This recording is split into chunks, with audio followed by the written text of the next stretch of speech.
ബിസ്മില്ലാ അൽഹംദുലില്ലാ വസ്സലാത്തു വസ്സലാമു അലാ റസൂലില്ലാ വഅലാ ആലിഹി വസ്ഹാബിഹി അജ്മഈൻ അമ്മാ ബഅദ്.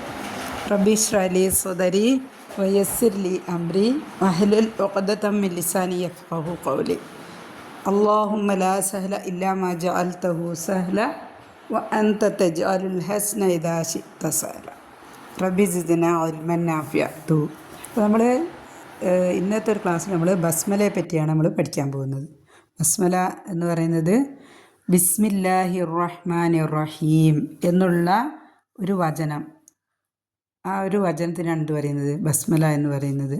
അപ്പോൾ വിശുദ്ധ ഖുർആനിലെ 113 സൂറകളുടെയും തലക്കെട്ടായി വരുന്ന ഒരു വചനമാണ് ഇത്, ബസ്മല അല്ലെങ്കിൽ ബിസ്മി. അപ്പോൾ ഇതിൽ ഈ ഒരു വചനത്തിനെ നമ്മൾ പരിശോധിച്ച് നോക്കിയാൽ നമുക്ക് മനസ്സിലാവും. ഇതിൽ അള്ളാഹു 4 വചനങ്ങളാണ് ആകെയുള്ളത്. അതിൽ 3 വചനങ്ങളും 3 വാക്കുകളും അള്ളാഹുവിൻ്റെ വിശിഷ്ടമായ അല്ലെങ്കിൽ ശ്രേഷ്ഠമായ നാമങ്ങളാണ്. പലതൊന്ന് അള്ളാഹു, 2 അർ-റഹ്മാൻ, 3 അർ-റഹീം. അങ്ങനെ 3 നാമങ്ങളാണ് ഇതിലെ പ്രധാനപ്പെട്ട ഭാഗം. ഓക്കെ, അപ്പോൾ അതിൽ ഫസ്റ്റ് നാമം അള്ളാഹു എന്നുള്ള നാമമാണ്, അല്ലെങ്കിൽ ബിസ്മില്ലാഹി അതിലുള്ള നാമം അള്ളാഹു എന്നുള്ള നാമമാണ്. അപ്പോൾ ഈ നാമത്തിനെ ഇസ്മുൽ അഅ്ളം എന്ന് പറയും. അള്ളാഹുവിൻ്റെ ഏറ്റവും ഉന്നതമായ നാമം ഇസ്മുൽ അഅ്ളം അല്ലെങ്കിൽ ഇസ്മുൽ ജലാല എന്നാണ് ഈ ഒരു നാമത്തിനെ പറ്റി പറയുന്നത്. അപ്പോൾ അള്ളാഹുവിൻ്റെ നാമത്തിൽ മറ്റ് മുഴുവൻ നാമങ്ങളും അതുപോലെ തന്നെ വിശേഷണങ്ങളും ഉൾക്കൊള്ളുന്ന ഒരു നാമമാണ് അള്ളാഹു എന്നുള്ള നാമം. അപ്പോൾ ഈ വിശുദ്ധ ഖുർആനിൽ അള്ളാഹുവിൻ്റെ ഈ നാമം ഏകദേശം 2600 കൂടുതൽ തവണ പ്രതിപാദിച്ചിട്ടുണ്ട്. അപ്പോൾ ഈ ഒരു ഇസ്മിന് അല്ലെങ്കിൽ ഇസ്മുൽ അഅ്ളമിന് മറ്റുള്ള നാമങ്ങൾക്കില്ലാത്ത ധാരാളം പ്രത്യേകതകളും മഹത്വങ്ങളും ഉണ്ട്. ഒന്നാമത്തേത്, ഈ നാമം അള്ളാഹുവിനല്ലാതെ മറ്റാർക്കും ഈ കാലം വരെ പ്രയോഗിച്ചിട്ടില്ലാത്ത ഒരു നാമമാണ്. അതുപോലെ തന്നെ അള്ളാഹുവിൻ്റെ മറ്റുള്ള നാമങ്ങളുടെ അടിസ്ഥാനം അള്ളാഹു എന്നുള്ള ഈ ഒരു നാമമാണ്. മറ്റുള്ള നാമങ്ങളൊക്കെ ഈ ഒരു നാമത്തിലേക്കാട്ടി ചേർത്ത് പറയുക ചെയ്യുന്നത്. പിന്നെ വേറൊരു പ്രധാനപ്പെട്ട കാര്യം എന്താണെന്ന് വെച്ചാൽ, വിശുദ്ധ ഖുർആനിൽ ഏറ്റവും ആദ്യത്തെ ആയത്തിൽ ഉള്ള അള്ളാഹുവിൻ്റെ നാമമാണ് അള്ളാഹു എന്നുള്ള ഈ ഒരു നാമം. അതേപോലെ തന്നെ ഒരാൾ സത്യവിശ്വാസത്തിലേക്ക് പ്രവേശിക്കുമ്പോൾ ചൊല്ലേണ്ട ഷഹാദത്ത് കലിമയിൽ ഉൾപ്പെട്ടിട്ടുള്ള അള്ളാഹുവിൻ്റെ നാമമാണ് അള്ളാഹു എന്നുള്ള ഈ ഒരു നാമം മാത്രമേ അതിനകത്തുള്ളൂ. ഓക്കെ, പിന്നെ അതേപോലെ തന്നെ ബാങ്കിലും ഇഖാമത്തിലൊക്കെ ഉള്ള ഒരു നാമം, അതിനുശേഷം നമ്മൾ ചെയ്യുന്ന പ്രാർത്ഥനയിലുള്ളത്, പിന്നെ ആദം അലൈഹിസ്സലാം ആദ്യമായി പറഞ്ഞ നാമം, അതേപോലെ തന്നെ നമ്മൾ നമസ്കാരം തുടങ്ങുന്ന സമയത്ത് ഈ ഒരു വചനം കൊണ്ട്, ഒരു നാമം കൊണ്ടാണ് നമ്മൾ എന്ത് ചെയ്യുന്നത്, നമസ്കാരം സ്റ്റാർട്ട് ചെയ്യുന്നത്. അതേപോലെ തന്നെ നമസ്കാരത്തിൻ്റെ എല്ലാ പ്രവർത്തനത്തിൻ്റെയും തുടക്കം ഈ ഒരു നാമമാണ്. അതേപോലെ തന്നെ ഫാത്തിഹയുടെ തുടക്കത്തിലും ഉള്ള നാമമാണ് അള്ളാഹു എന്നുള്ള ഈ ഒരു നാമം. അതേപോലെ തന്നെ മീസാനിൽ ഘനം തൂങ്ങുന്ന ദിക്റുകളിൽപ്പെട്ട ഒരു നാമമാണ് അള്ളാഹു എന്നുള്ള ഈ ഒരു നാമം. ഇപ്പോൾ ഉദാഹരണത്തിന് സുബ്ഹാനല്ലാഹി വബിഹംദിഹി സുബ്ഹാനല്ലാഹിൽ അസീം എന്നുള്ളൊരു ദിക്ർ. അതേപോലെ തന്നെ സുബ്ഹാനല്ലാഹ്, അൽഹംദുലില്ലാഹ്, ലാ ഇലാഹ ഇല്ലല്ലാഹു, അല്ലാഹു അക്ബർ. അതുപോലെ തന്നെ ലാ ഇലാഹ ഇല്ലല്ലാഹ്. ഇതെല്ലാം മീസാനിൽ ഏറ്റവും കൂടുതൽ ഘനം തൂങ്ങുന്ന ദിക്റുകളാണ്. ഈ ദിക്റുകളിലെല്ലാം ഉള്ള ഒരു നാമം എന്ന് പറയുന്നത് അള്ളാഹു എന്നുള്ള നാമമാണ്. അപ്പോൾ ഈ ഒരു നാമം കൊണ്ട് ആണ് നമ്മൾ എന്ത് ചെയ്യുന്നത്, വിശുദ്ധ ഖുർആനെ പാരായണത്തിന് സ്റ്റാർട്ട് ചെയ്യുന്നത് ഈ ഒരു നാമം കൊണ്ടാണ്. അല്ലെങ്കിൽ അള്ളാഹു തആല തന്നെ എല്ലാ സൂറത്തിൻ്റെയും തുടക്കത്തിൽ വെച്ചിട്ടുള്ള ഒരു നാമമാണ് അള്ളാഹുവിൻ്റെ ഈ ഒരു നാമം. അപ്പോൾ ഈ ഒരു അള്ളാഹുവിൻ്റെ നാമം കൊണ്ട് അല്ലെങ്കിൽ ബിസ്മി കൊണ്ട് തുടങ്ങുന്ന ഒരു കാര്യം തുടങ്ങിയാൽ അതിന് അള്ളാഹുവിൻ്റെ ഇസ്മിൻ്റെ ബർക്കത്ത് ആ ഒരു കാര്യത്തിനുണ്ടാവും. ഇപ്പോൾ വിശുദ്ധ ഖുർആൻ പാരായണം ചെയ്യുന്ന സമയത്ത് നമുക്ക് പിശാചിൻ്റെ അറ്റാക്കിൽ നിന്ന് രക്ഷപ്പെടാൻ വേണ്ടി നമ്മൾ എന്ത് ചെയ്യുക, ബിസ്മി കൊണ്ടാണ് അത് സ്റ്റാർട്ട് ചെയ്യുന്നത്. എല്ലാ നല്ല പ്രവർത്തനങ്ങളും നമ്മൾ സ്റ്റാർട്ട് ചെയ്യുന്നത് ബിസ്മി കൊണ്ടായിരിക്കണം. അപ്പോൾ നമുക്ക് എന്ത് കിട്ടും? അള്ളാഹുവിൻ്റെ ഒരു പ്രൊട്ടക്ഷൻ നമുക്ക് ലഭിച്ചുകൊണ്ടേയിരിക്കും. അതേപോലെ തന്നെ എല്ലാ നല്ല പ്രവൃത്തിക്കും നമുക്ക് നല്ല പ്രതിഫലവും നല്ല രീതിയിൽ കംപ്ലീറ്റ് ചെയ്യാനും എന്താവശ്യമാണ്? നമ്മൾ ബിസ്മി കൊണ്ട് തുടങ്ങിയാലാണ് അതങ്ങനെ ചെയ്യാൻ നമുക്ക് ഭാഗ്യം ലഭിക്കുക. അപ്പോൾ ഇത്രയും കാര്യങ്ങളാണ് അള്ളാഹു എന്നുള്ള ഒരു നാമത്തിൻ്റെ പ്രാധാന്യം. അടുത്തതായി അള്ളാഹു എന്നുള്ള നാമത്തിൻ്റെ കൂടെ ചേർത്ത് വേറൊരു നാമമാണെന്ത്? അർ റഹ്മാൻ എന്നുള്ള നാമം. അപ്പോൾ ബിസ്മിയിലല്ലാതെ ഏതാണ്ട് 57 തവണ ഖുർആനിൽ അള്ളാഹു താല ഉപയോഗിച്ചൊരു നാമമാണെന്ത്? അർ റഹ്മാൻ എന്നുള്ളത്. അപ്പോൾ അർ റഹ്മാൻ എന്നുള്ളത് കൊണ്ട് ഉദ്ദേശിക്കുന്നത്, അതിൻ്റെ അർത്ഥം എന്ന് പറയുന്നത് പരമകാരുണ്യവാൻ.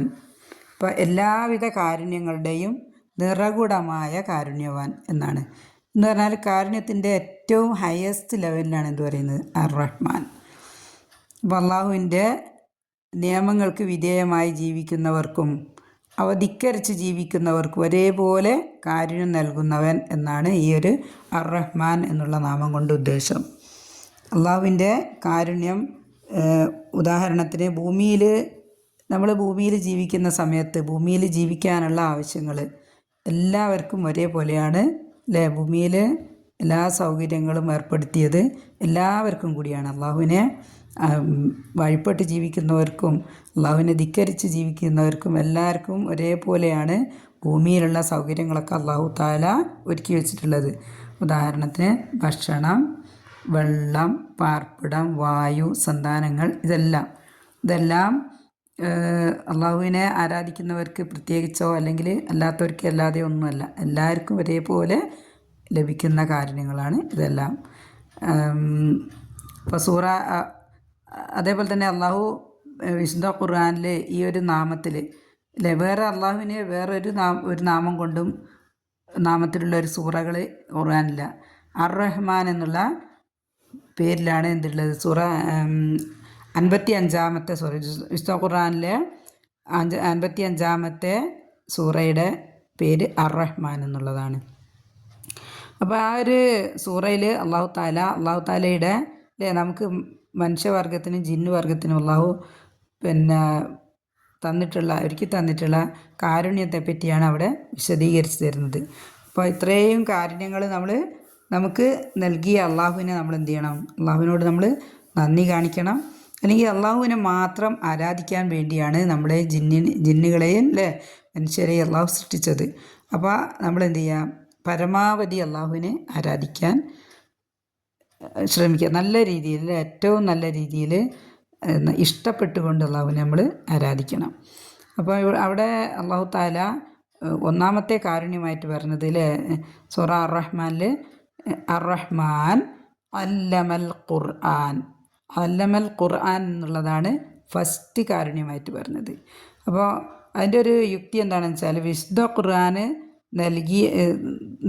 ഖുർആൻ നമുക്ക് നൽകിയത് എന്തിനു വേണ്ടിയാണ്? നമുക്ക് ഒരു മാർഗദർശനമാണ്, ഒരു വഴികാട്ടിയാണ് അല്ലേ, ഒരു ഹിദായത്താണ്. അല്ലെങ്കിൽ നമുക്ക് 2 വഴി, ക്ലിയറായിട്ടുള്ള തെളിഞ്ഞ രീതിയിൽ 2 വഴികൾ കാണിച്ചു തന്നിട്ടുണ്ട്.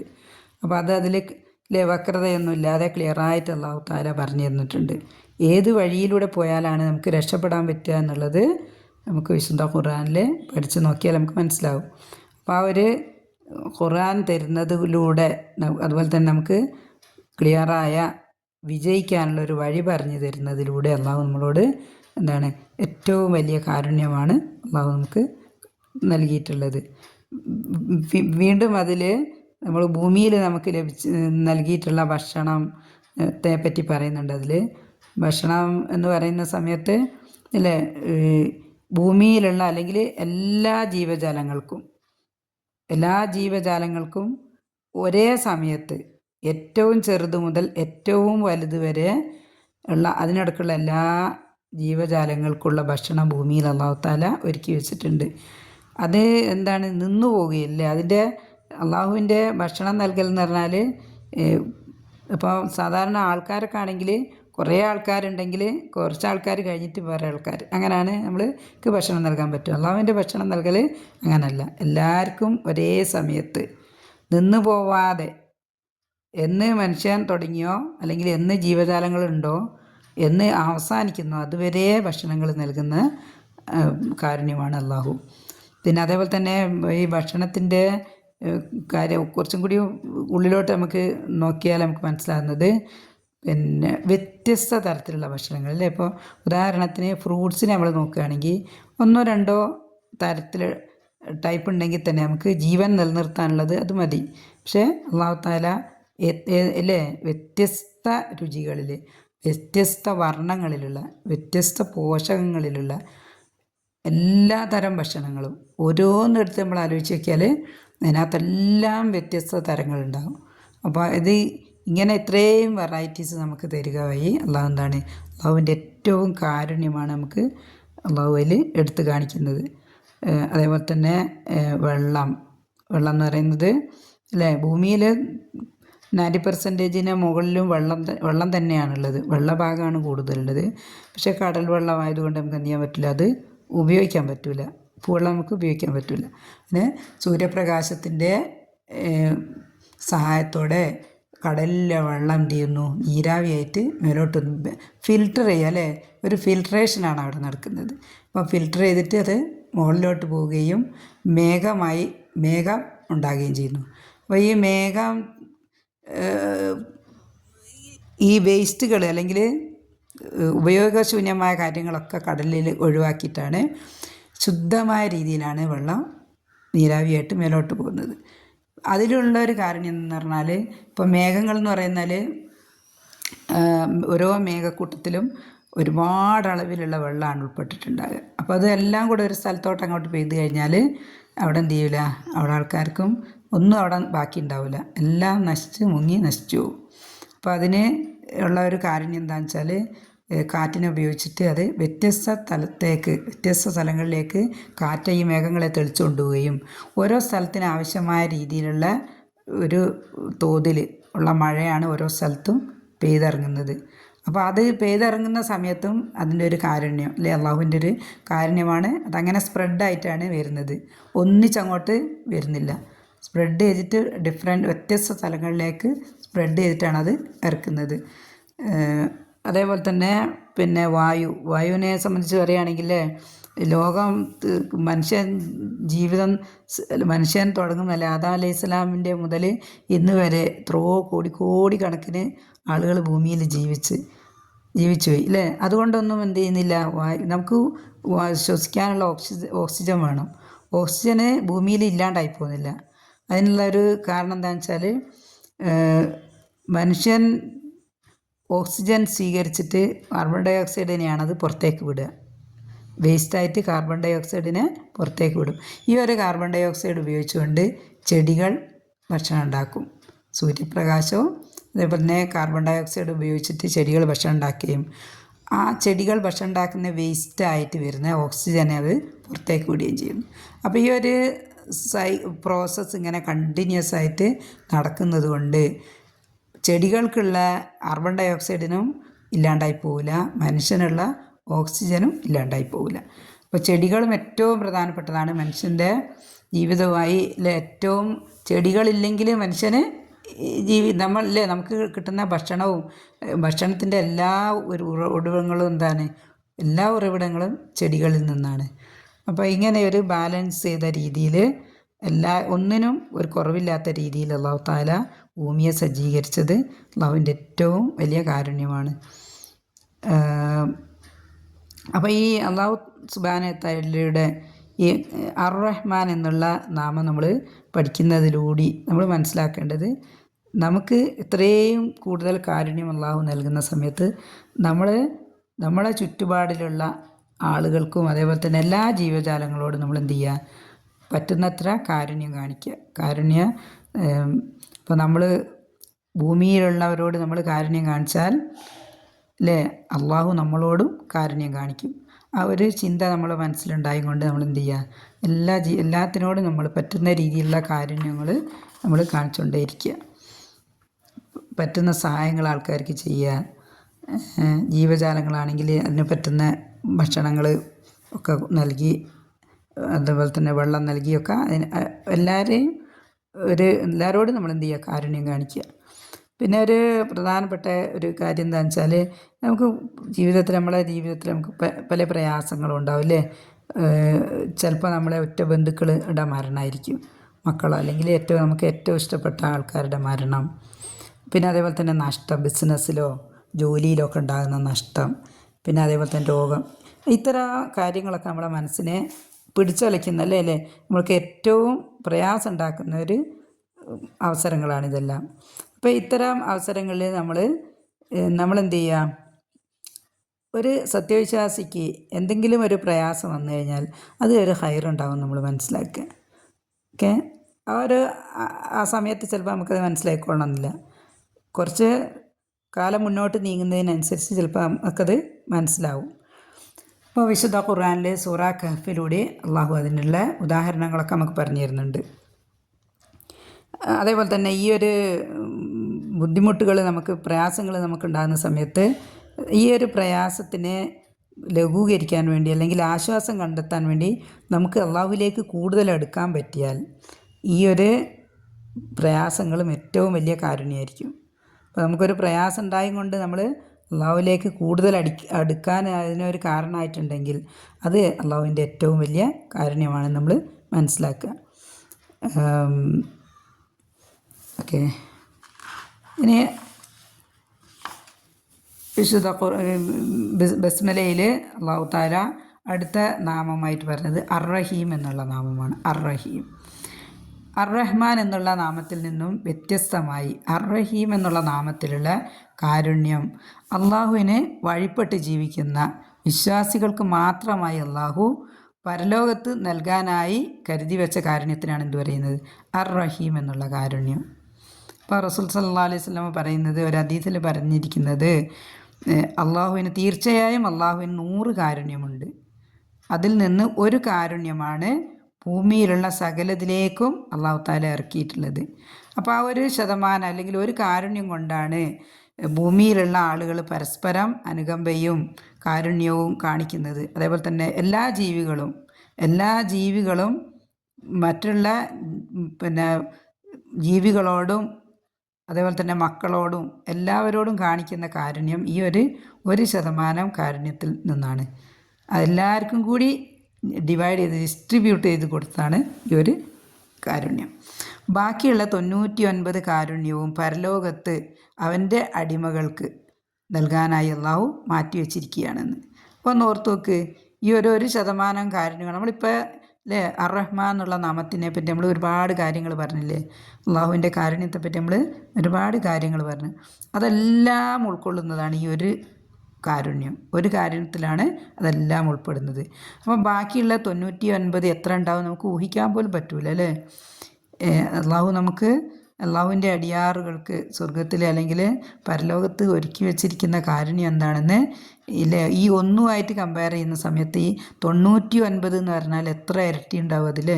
അപ്പോൾ നമുക്ക് ഊഹിക്കാൻ പറ്റാത്ത രീതിയിലുള്ള കാരുണ്യം അതാണ് അള്ളാഹുവിൻ്റെ അടിയാറുകൾക്ക് വേണ്ടി ഒരുക്കി വെച്ചിട്ടുള്ളത്.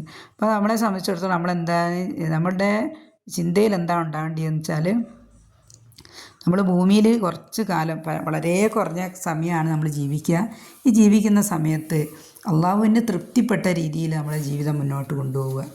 അള്ളാഹു പറഞ്ഞ രീതി, അള്ളാഹു ജിന്നുകളെയും മനുഷ്യരെയും ഭൂമിയിലേക്ക് സൃഷ്ടിച്ചത് അള്ളാഹുവിനെ മാത്രം ആരാധിക്കാനാണ്.